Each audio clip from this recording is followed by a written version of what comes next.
ಬಹುತೇಕ ದೇವೇಗೌಡರು ಪ್ರಾರಂಭ ಮಾಡಿದಂತಹ ಭಾಗವಹಿಸಿದಂತಹ ಹೋರಾಟಗಳು 100ಕ್ಕೆ 1000 ಭಾಗ ರೈತರ ಪರವಾಗಿ ಸಕ್ಸಸ್ ಆಗಿರ್ತಕ್ಕಂಥದ್ದನ್ನ ಬಹಳ ವರ್ಷಗಳಿಂದ ನಾವು ನೋಡ್ಕೊಂಡ್ ಬಂದಿದ್ದೀವಿ. ರೈತರಿಗೆ ಆಗ್ತಕ್ಕಂಥ ಯಾವುದೇ ಅನ್ಯಾಯ ಇರ್ಬೋದು, ಹೆಣ್ಮಕ್ಳಿಗೆ ಆಗ್ತಕ್ಕಂಥ ಯಾವುದೇ ಅನ್ಯಾಯ ಇರ್ಬೋದು, ಅದರ ಪರವಾಗಿ ಧ್ವನಿ ಎತ್ತಕ್ಕಂಥ ಹೋರಾಟ ಮಾಡ್ತಕ್ಕಂಥ ಕೆಲಸವನ್ನ ಕಳೆದ 50-60 ವರ್ಷದಿಂದ ಮಾಡ್ಕೊಂಡ್ ಬಂದಿದೆ. ಈಗ ಡಿ.ಕೆ. ಶಿವಕುಮಾರ್ ಅನ್ನೋ ಬಂಡೆ ಈ ಪ್ರಾಜೆಕ್ಟ್ ನಾನು ಕೈ ಬಿಡ್ತೀನಿ ಅನ್ನೋವರೆಗೂ ಕೂಡ ನಿಮ್ ಹೋರಾಟ ಮುಂದುವರಿಯುತ್ತೆ. 100ಕ್ಕೆ 1000 ಭಾಗ ಜೆಡಿಎಸ್ ಅನ್ನೋ ದೊಡ್ಡ ಶಕ್ತಿ ಕರ್ನಾಟಕದಲ್ಲಿ ಇನ್ನೂ ಜೀವಂತವಾಗಿದೆ, ಮುಂದೆನೂ ಜೀವಂತವಾಗಿರ್ತಾರೆ. ಸಾಕಷ್ಟು ಜನ ನಾಯಕರ ಕಾರಣ. ಅದ್ರಲ್ಲಿ ಒಬ್ರು CS ಪುಟ್ಟರಾಜ್ ಅವರು, ಮಾಜಿ ಸಚಿವರು, ಅವ್ರ ಜೊತೆನೇ ಇದೀವಿ.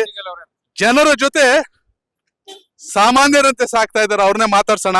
ಸರ್, ಹೇಗ್ ನಡೀತಾ ಇದೆ ಪಾದಯಾತ್ರೆ? ಸರ್, ನೀವು ನಿನ್ನೆಯಿಂದ ನೋಡ್ತಾ ಇದ್ದೀರಿ. ಬಹುತೇಕ ನಮ್ಮ ಕೇಂದ್ರ ಸಚಿವರಾದಂತಹ ಕುಮಾರಣ್ಣ ಅವರು, ಬಿಜೆಪಿ ಪಕ್ಷದ ವಿರೋಧ ಪಕ್ಷದ ನಾಯಕರಾದಂತಹ ಅಶೋಕ್ ಅವರು, ನಿಖಿಲ್ ಅವರ ನೇತೃತ್ವದಲ್ಲಿ ನಡೀತಾ ಇರ್ತಕ್ಕಂಥ ಈ ಹೋರಾಟಕ್ಕೆ ನಿನ್ನೆ ಚಾಲನೆ ಕೊಟ್ಟರು.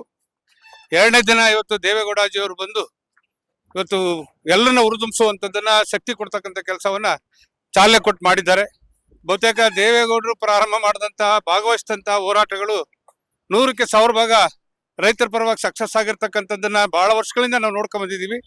ಇವತ್ತು ಸಹ ಈ ಬಿಡದಿ ಹೋರಾಟದ ರೈತರಿಗೆ ಜಯ ಸಿಕ್ಕೇ ಸಿಗುತ್ತೆ ಅಂತಕ್ಕಂಥ ಮಾತನ್ನು ಹೇಳಿಕ್ ಬಯಸ್ತೇನೆ.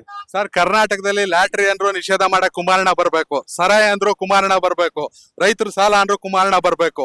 ಈಗ ರೈತರು ಭೂಮಿ ಉಳ್ಸಕ್ಕೂ ಕುಮಾರಣ್ಣ JDS ಎಷ್ಟು ಅನಿವಾರ್ಯ? ಬಹುತೇಕ ದೇವೇಗೌಡರ ಕುಟುಂಬ ಯಾವತ್ತೂ ರೈತರಿಗೆ ಆಗ್ತಕ್ಕಂಥ ಯಾವುದೇ ಅನ್ಯಾಯ ಇರ್ಬೋದು, ಹೆಣ್ಮಕ್ಳಿಗೆ ಆಗ್ತಕ್ಕಂಥ ಯಾವುದೇ ಅನ್ಯಾಯ ಇರ್ಬೋದು, ಅದರ ಪರವಾಗಿ ಧ್ವನಿ ಎತ್ತಕ್ಕಂಥ ಹೋರಾಟ ಮಾಡ್ತಕ್ಕಂಥ ಕೆಲಸವನ್ನ ಕಳೆದ 50-60 ವರ್ಷದಿಂದ ಮಾಡ್ಕೊಂಡ್ ಬಂದಿದೆ. ಇವತ್ತಿಗೂ ಈ 94ರ ಇಳಿ ವಯಸ್ಸಲ್ಲಿ ದೇವೇಗೌಡಾಜಿ ಅವರು ಬಂದು ಇವತ್ತು 2ನೇ ದಿನದ ಈ ಕಾರ್ಯಕ್ರಮಕ್ಕೆ ಚಾಲನೆ ಕೊಟ್ಟಂತದ್ದು ಒಂದು ನಮ್ಮ ರೈತರಿಗೆ ಒಂದು ದೊಡ್ಡ ಶಕ್ತಿ ಬಂದಿದೆ. ಈ ಹೋರಾಟ ಸಕ್ಸಸ್ ಆಗೋ ತನಕ ನಮ್ಮ ರೈತರು ಯಾವುದೇ ಕಾರಣಕ್ಕೂ ಹಿಂದಕ್ಕೆ ಹೋಗೋದಿಲ್ಲ. ಈ ಹೋರಾಟವನ್ನ ಸಕ್ಸಸ್ ಮಾಡ್ತಾರೆ ಅಂತಕ್ಕಂಥ ಮಾತನ್ನು ಹೇಳಿಕ್ ಬಯಸ್ತೇನೆ. ಸರ್, JDS ಯಾವತ್ತು ಕುಗ್ಗಲ್ಲ, ಬಗ್ಗಲ್ಲ, ಜಗ್ಗಲ್ಲ.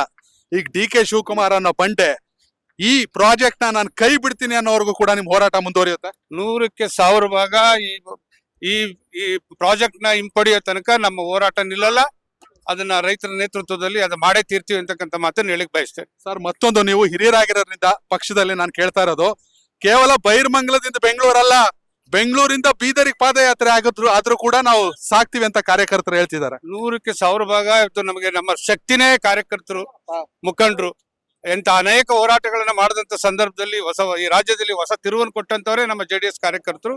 ಆ ಕೆಲಸವನ್ನ ರೈತರಿಗೆ ನ್ಯಾಯ ಕೊಡಿಸುವಂತ ಕೆಲಸವನ್ನ ಮಾಡೇ ತೀರ್ತಾರೆ. ಸರ್, ಈ ಸಂದರ್ಭದಲ್ಲಿ ರಾಜಕೀಯ ಮಾತಾಡಬಾರ್ದು, ಆದ್ರೂ ಕೇಳ್ತಾ ಇದೀನಿ, ಹೇಗಿದೆ ಸರ್ ಮೇಲ್ಕೋಟೆ? ಇವತ್ತು ಬಹುತೇಕ ಜನ ಕೊಟ್ಟಿರ್ತಕ್ಕಂಥ ತೀರ್ಪಿಗೆ ನಾವೆಲ್ಲ ತಲೆಬಾಗಿದ್ದೀವಿ. 2028ಕ್ಕೆ ನಮ್ ಜನನೇ ಯಾರು ಬೇಕು ಅಂತಕ್ಕಂಥದ್ದನ್ನ ತೀರ್ಮಾನ ಮಾಡ್ತಾರೆ, ಅಲ್ಲಿ ಗಂಟೆ ಕಾಯ್ಬೇಕಾಗಿದೆ. Thank you so much sir, ಒಳ್ಳೇದಾಗ್ಲಿ. Thank you. ಕನೆಕ್ಟ್ ಕರ್ನಾಟಕ, ಇದು ನಿಮ್ಮ ನೆಟ್ವರ್ಕ್.